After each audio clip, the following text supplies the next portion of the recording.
Vamos a leer algunos pasajes pensando justamente en la importancia de lo que tenemos. Lo importante es cuando nosotros descubrimos lo que tenemos. Cuando nos damos cuenta que lo que tenemos tiene su precio, tiene su valor, tiene su importancia. Pero mientras tanto no nos detenemos a considerar el asunto, nosotros quedamos al margen de la situación justamente porque desconocemos el valor de lo que tenemos. Y es importantísimo justamente que nosotros, a la luz de las Escrituras, podamos cada día ir entendiendo un poquito más las cosas que el Señor en su gracia ha destinado para nosotros. Las ha destinado con un propósito, las ha destinado con una finalidad. Y nosotros debemos justamente estar atentos a lo que Él hizo. Todas las cosas que desde la eternidad están destinadas para la iglesia, para los hijos de Dios, para cada uno de aquellos, sean hombres o sean mujeres, jóvenes o niños, que hayan pasado de muerte a vida. Vamos a leer el Evangelio según Juan.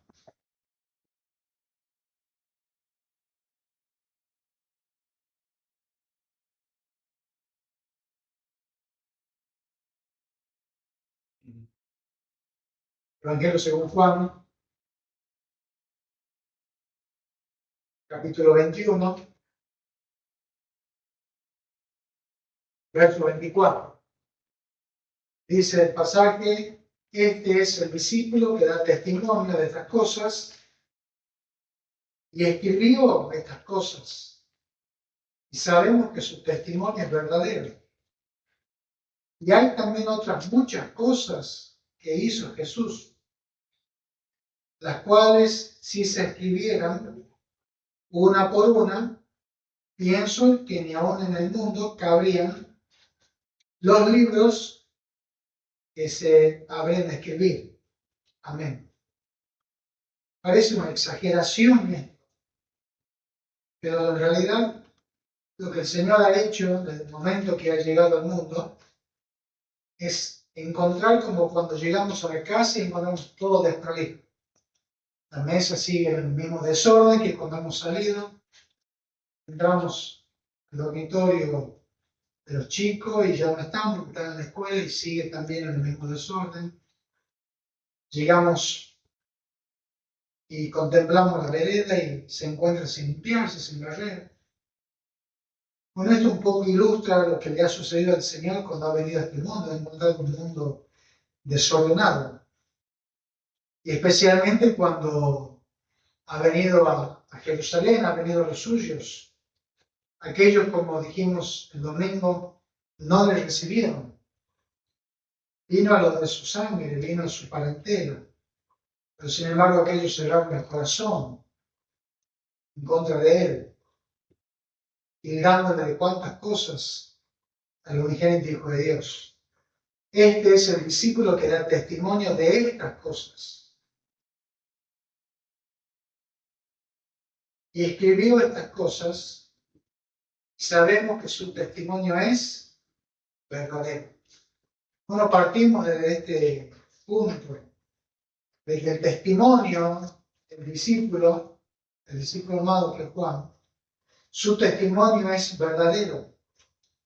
Y hermanos, cuando vemos nosotros que hablamos con la gente y tratamos de que ellos entiendan el plan de salvación, que ellos realmente le den valor a lo que le estamos tratando de transmitir, tal vez tratamos de ser lo más claro y sencillo posible para que la persona o las personas puedan darse cuenta del porqué de lo que el Señor hizo por todos nosotros. Y la gente, una más, otras menos, como que se estirara y bostezara delante de Dios, diciendo: bueno, esto, ¿qué importancia tiene? Nosotros estamos desganados, recién nos levantamos, acostumbramos a estirarnos un punto y bostezamos. Pero ver la nieta también se estira y bosteza ella, para terminar de estirarse y bostezar. Pero lo triste es cuando las personas hacen esto en la presencia de Dios. Está en el estado que tienen de poca importancia, de poco interés y de poco deseo de las cosas del cielo, que es como si hicieran eso, es como que bostezaran en su presencia, demostrando que, bueno, la verdad, lo voy a escuchar con respeto, pero no voy a pasar de esa línea, de esos límites.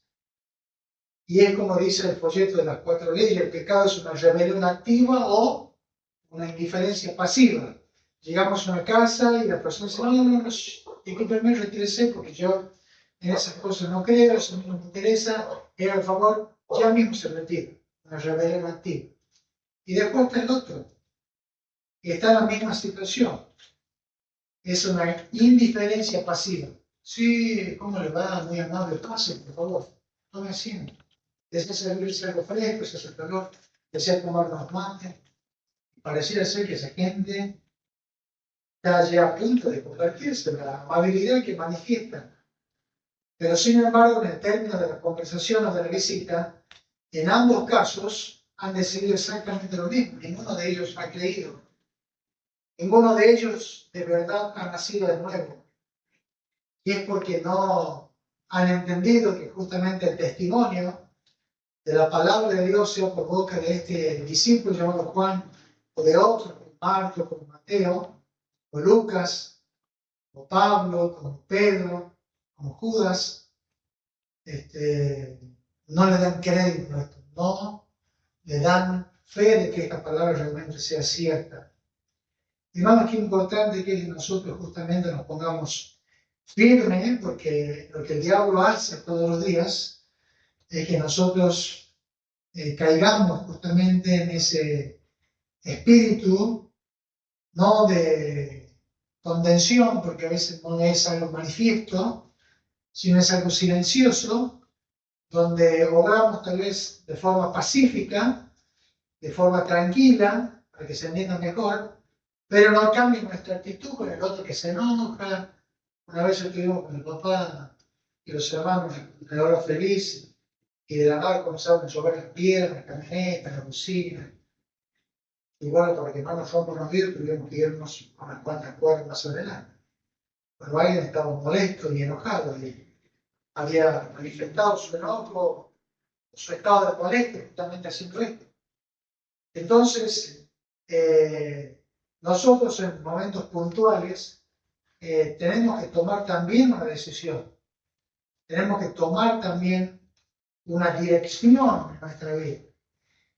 Cuando las mujeres, al ir muy de mañana, reciben el mensaje del ángel que aquel Jesús a quien ellos buscaban había resucitado, y dijéronnos, sangre y dad la nueva a vuestros hermanos, estas mujeres de forma instantánea vuelven al pueblo y dan la novedad de que el Señor al tercer día, como está escrito, había resucitado. Pedro y Juan toman la actitud instantánea de correr hacia el sepulcro. Juan dice el Evangelio que llega al lugar y seguramente por ser el más joven no se animó a entrar. Pero Pedro llega y entra.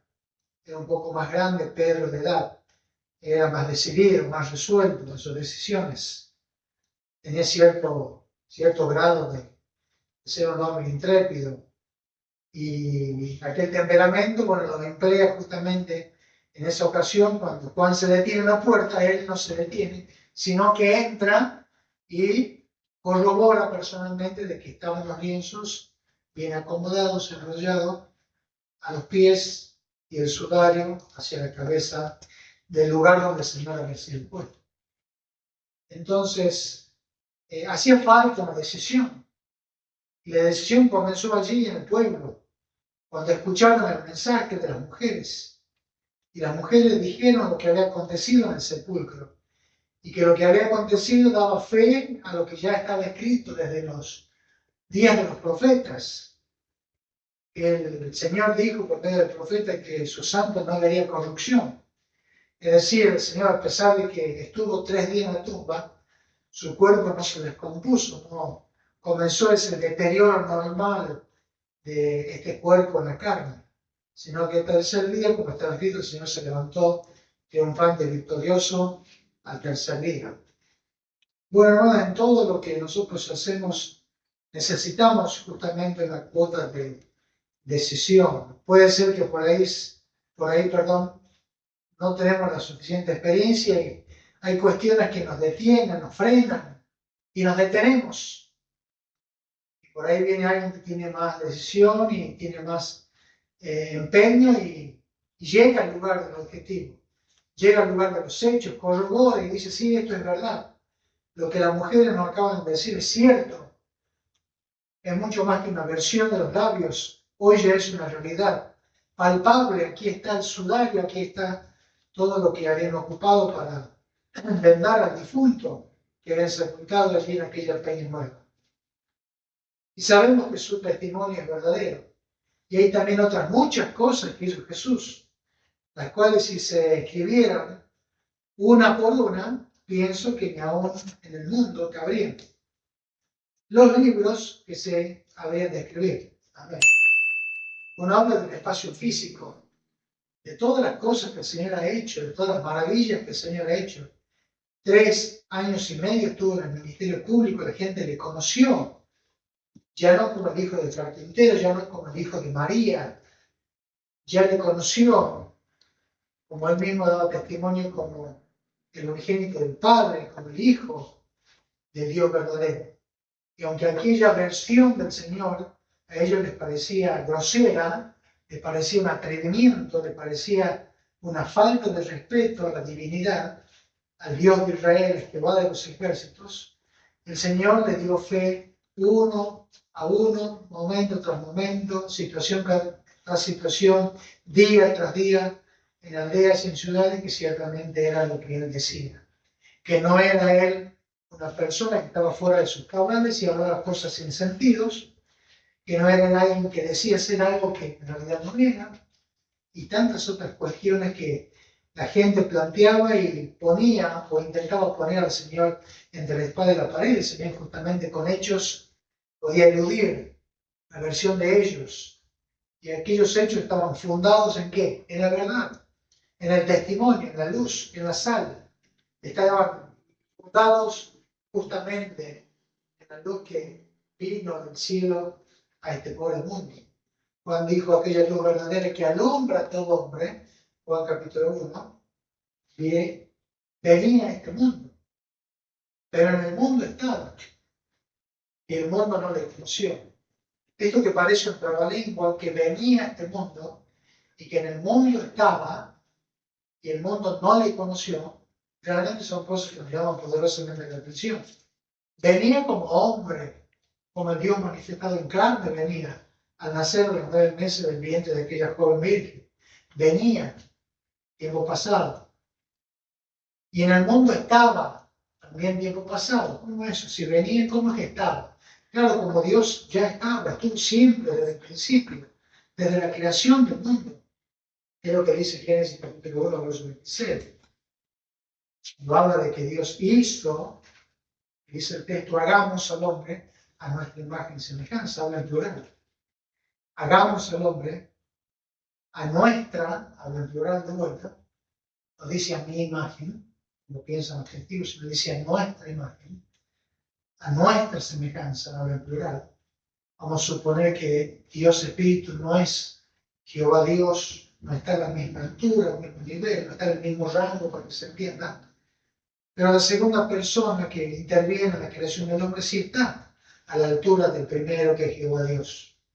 Entonces, de una forma u otra, la Escritura va permitiéndonos que nosotros vayamos conociendo la verdad. Esa verdad nos instruye, nos permite hablar con fundamento y con propiedad y libertad en el Espíritu, porque lo que hablamos y afirmamos lo hemos extraído justamente del testimonio de los hermanos, y ese testimonio es verdadero, como acabamos de leer, y mucho más, como dice la Escritura, allí en la carta a Timoteo, que toda la Escritura es inspirada por Dios. Hermanos, si hay algo que el diablo desea ardientemente con toda la fuerza del mismo infierno, es que usted y yo no leamos la Escritura. No la leamos. Que la tengamos como un adorno ahí, en el mueble de la casa, en el escritorio, algunos como suelen los conversos tener en el Salmo 21, que habla de la protección que el Señor va a brindarle a los que están cerca de Él, etc. La gente acostumbra a esto y se queda simplemente con esa costumbre y con esa mitología de que simplemente con el abrir la Escritura en ese pasaje puntual, bueno, ellos están garantidos, están protegidos, están totalmente en sosiego, porque el pasaje dice eso. El que habita el abrigo del Altísimo morará bajo la sombra del Omnipotente. Pero no es así.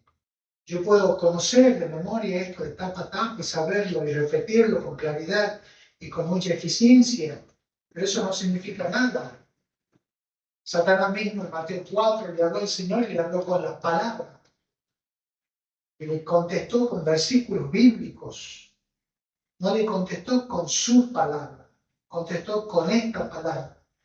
Y era el diablo mismo quien se ocupó de retrucar, si vale la expresión, al Señor, con textos bíblicos de los salmos que hablaban y hablan de nuestro Salvador. Entonces dijo, bueno, allí dice, tus pies no tropezarán piedra, que mandará sus ángeles cerca de ti, etcétera, etcétera. Entonces el diablo usa pasajes bíblicos para confundirnos. Bueno, la San Miguel hemos vivido ahí hasta los 18, 19 años, los 18 más o menos aproximado.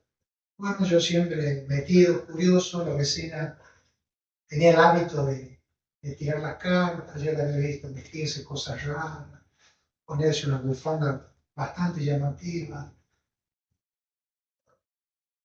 Y mientras chusmeaba por la puerta semiabierta, ¿sabe qué leía ella? La palabra de Dios. ¿Sabe qué pasaje leía? El de Saúl, cuando Saúl iba a consultar a quién. A Samuel y la divina. Entonces, Satanás es extremadamente astuto. Leyendo el Reina Valera en 1960 y contemplando y leyendo lo que dice el pasaje, pero brindando sombra y confusión al pobre que estaba ahí escuchando y seguramente esperaba algo espectacular de esta mujer. Pero no ocurrió nada. Yo me quedé hasta el final, no sucedió nada. Es simplemente la forma de sacarle el dinero a la gente. Con mentiras, con engaño, etc. Eso lo sabemos perfectamente. Pero me llamó poderosamente la atención que abriera justamente la palabra de Dios y leyera un pasaje de la Escritura. Bueno, es lo que Dios pasa. Cuando Santiago dice que los demonios creen y tiemblan, no está exagerando. Creen y tiemblan. Vamos a la ciudad de Gádara y los demonios le dicen al Señor, ¿has venido antes de tiempo a qué? A torturarnos. A torturarnos. Ellos saben que va a llegar el día del tormento, pero dicen, Jesús, hijo de David, ¿has venido antes de tiempo para atormentarnos? Bueno, conocen la Escritura, usan textos bíblicos. Y ellos le dijeron, te rogamos, porque era la región de muchos, te rogamos que no nos quites de este lugar, de esta región, sino que nos envíes ese acto de ser.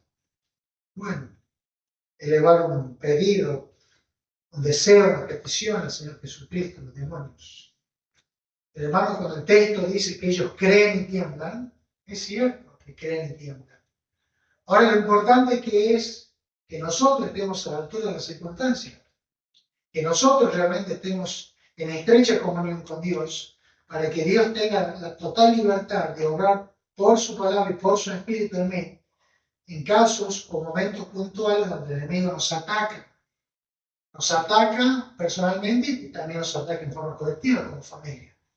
Y eso sabemos perfectamente que ocurre. Se escuchan ruidos, se ven cosas raras, los chicos se despiertan asustados, ocurren cosas poco habituales, etc. Entonces, el enemigo está presente de una u otra forma y trata de que nosotros, justamente en vez de avanzar, nos detengamos y, si es posible, lograr de que nosotros retrocedamos. Entonces, aunque este testimonio es verdadero, aunque no cabrían en el mundo todos los libros si se escribieran uno a uno las cosas que el Señor hubiese hecho, realmente esto no va a tener un resultado efectivo en nosotros si nosotros justamente no nos entregamos a esa palabra, no abrimos nuestro corazón a esa palabra. Como dijimos algunos domingos atrás, Salvador sí, Señor no. No sirve eso. No podemos recibir al Señor como nuestro Salvador porque queremos garantizar un lugar en la casa del Padre, pero no queremos nada con el Señor. Es decir, no queremos que Él nos señoree, no queremos que Él gobierne, no queremos que Él justamente haga de nosotros. Queremos que debido en Él, hombres y mujeres, que le sirvamos por amor, que le honremos por amor. Y el apóstol escribe en repetidas cartas donde dice: yo, Pablo, esclavo de quien, de Jesucristo. El Señor no le puso cadenas ni un cepo a Pablo, ni en las manos ni en los pies. Era una decisión de él convertirse no solamente en un hijo de Dios, sino también convertirse en un esclavo del Señor Jesucristo, pero por amor. Era su decisión. Cuando llegaba el momento de decidir, él decidió dejar la religiosidad, dejar la cabalgadura, dejar seguramente la armadura que tenía como soldado, dejó todo eso a un costado para vestirse del Señor Jesucristo. Dejó la espada, seguramente la que preparaba y ponía para que brille con esplendidez cada mañana. Dejó aquello físico para tomar la espada del Espíritu. Y como él, tantos otros testimonios de hermanos como Pedro, Jacobo, Juan y hermanos que a través de la historia han hecho exactamente lo mismo. Ahora, ¿cuál es la razón? ¿Cuál es el motor que mueve a estos hermanos, sean hombres, sean mujeres, justamente a tomar esta decisión tan puntual, tan personal y tan del corazón? Es justamente que están cada día, no solamente en primera de la semana, sino cada día, se toman su tiempo de mirar hacia allí en la cruz del Calvario de nuestro Salvador, entregó todo por nosotros. No ha sido un pago media, no ha sido un pago terciarizado, parcial, en cuotas, no, de ninguna manera. Se hizo, como dijimos, una sola vez y para siempre toda la majestad de Él en todo lo que hace. A Lázaro le dijo: ven fuera, y Lázaro vino. Al joven de la ciudad de Naín le dijo: joven, te digo, levántate, y se levantó. Al joven le dijo: ¿qué tienes? 5 panes y 2 peces. Dio gracias y comenzó a repartirlo. De forma instantánea e inmediata comieron 5.000 hombres, sin contar niños y mujeres. Y así podemos mencionar cada uno de los hechos gloriosos que nuestro Salvador ha practicado en presencia de toda la nación. Jerusalén, de extremo a extremo, de norte a sur y de este a oeste, sabía y oía de las cosas que el Señor hacía y seguía haciendo cada día. Por eso aquellos caminantes de Maús, cuando lo confunden al Señor con un hombre que iba de tránsito, con un forastero, ellos le dicen: ¿acaso eres tú el único forastero que no sabe las cosas que han acontecido en estos días en Jerusalén? Por supuesto, era algo pero notorio a los 4 vientos.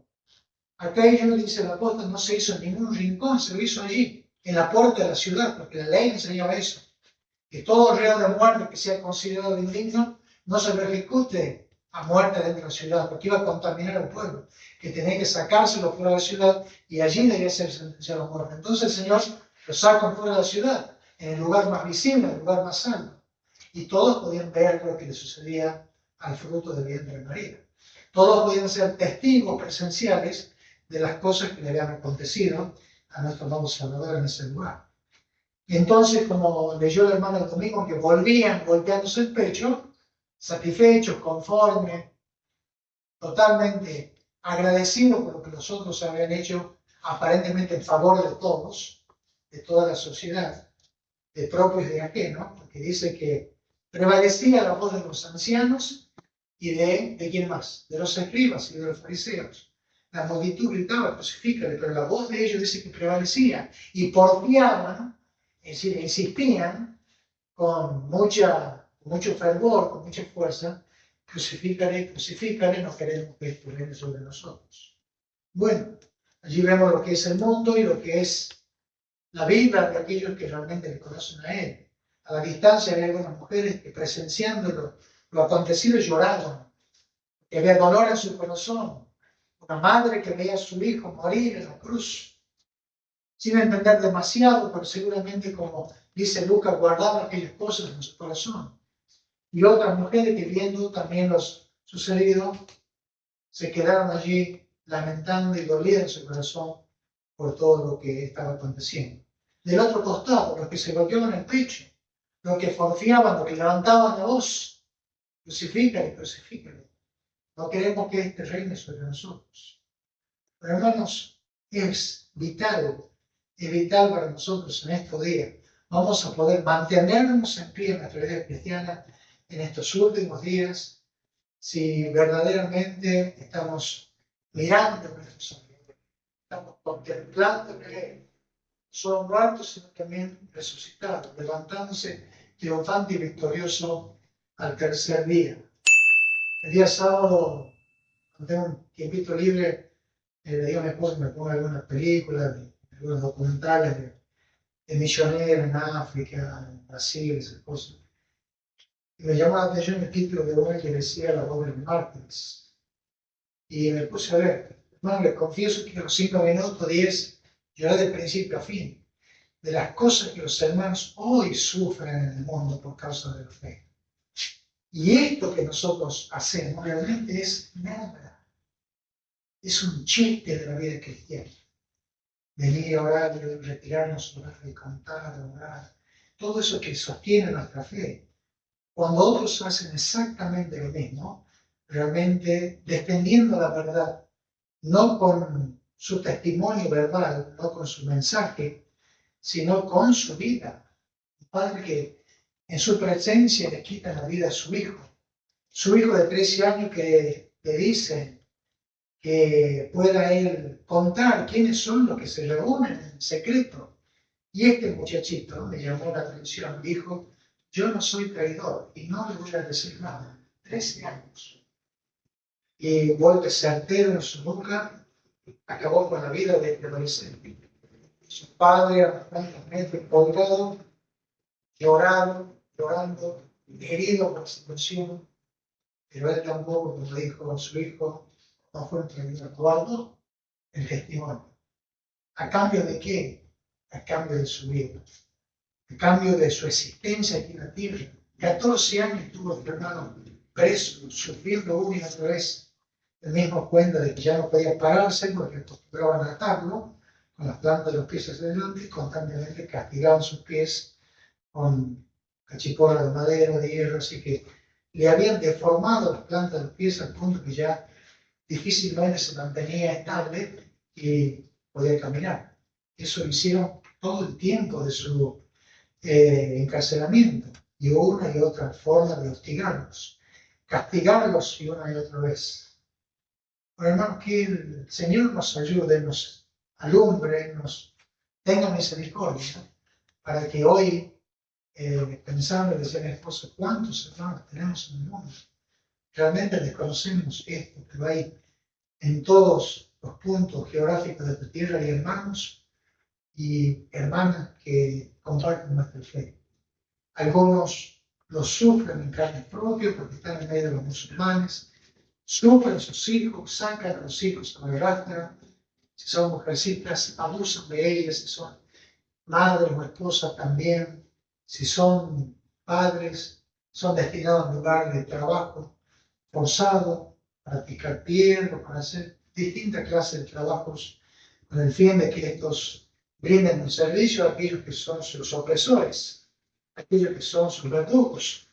Y eso sucede hoy, sucede ahora, posiblemente en este momento, nosotros no lo sabemos. Pero esas imágenes pueden darnos pauta de las cosas que suceden. Que a veces solo pensar y dar, ¿cuál es tu decisión? ¿Cuál es tu decisión? ¿Vas a servir o vas a servir de corazón? ¿Qué vas a hacer? Una pregunta para un hermano convertido. ¿Qué vas a hacer hoy con Cristo? Algo tú debes hacer, aunque es una pregunta que cantamos en el libro que es para la predicación del Evangelio. Pero también cabe para nosotros qué vamos a hacer con Él. Salvador sí, Señor no. El Señor está esperando de que nuestra entrega sea total. Salvador y Señor. Ya le hemos aceptado para ser sus hijos. Hoy ya somos sus hijos por la gracia de Dios. Desea que ya siendo suyos podamos también tomar la otra decisión de que Él sea el Señor, sea el amo y dueño de nuestra vida. Pero hermanos, que el Señor nos ayude. Les invito a leer, hay varias revistas hermosas, hay unos libritos que ya vamos a comenzar a buscar, que están faltando, estoy viendo en la biblioteca que varios libros que faltan, de experiencias de hermanos que realmente, hermanos, llegan el corazón, nos confrontan con la verdad, se arrojan este testimonio que es verdadero, que nos llama a una decisión inmediata y instantánea, que una decisión cierta, verdadera. El Señor le dijo a Pedro, apacienta mis ovejas. Y Pedro contestó, Señor, tú sabes todas las cosas.